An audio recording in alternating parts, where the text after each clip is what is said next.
Welcome back to Timeless Sagas, where we dive into the depths of history and resurface with stories that stand the test of time.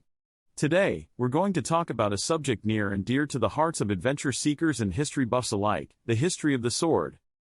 Now, when you think of a sword, you might imagine a gleaming blade wielded by a brave knight in shining armor, or a fierce samurai slashing through opponents with deadly precision.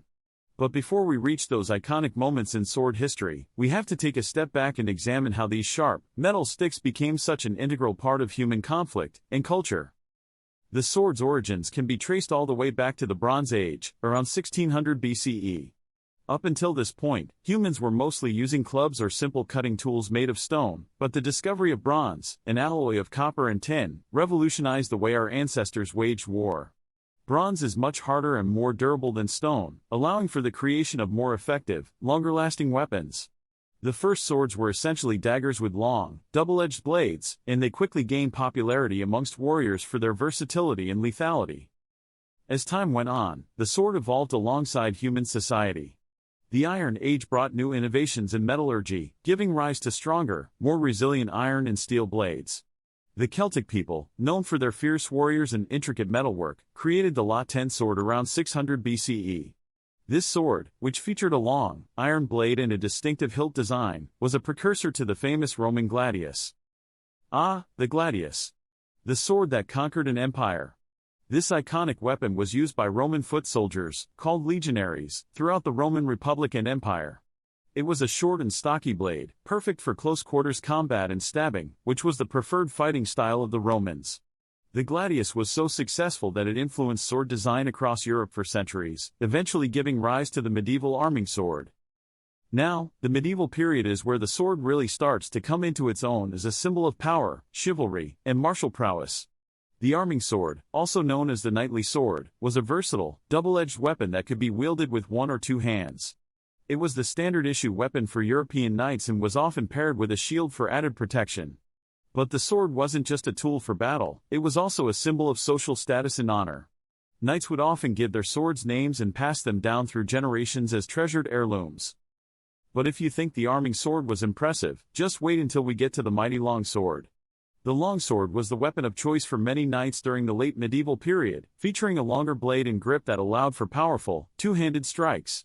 The longsword was a masterful piece of engineering, perfectly balanced to deliver devastating blows while remaining agile and responsive in the hands of a skilled wielder.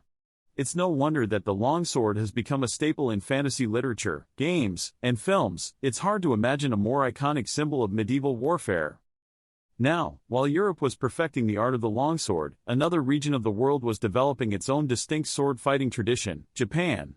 The Japanese samurai, renowned for their martial skill and strict code of honor, wielded the famous katana. The katana is a single-edged, curved blade designed for slicing and cutting, rather than thrusting like its European counterparts. The katana's unique shape and razor-sharp edge made it an incredibly effective weapon in the hands of an experienced swordsman.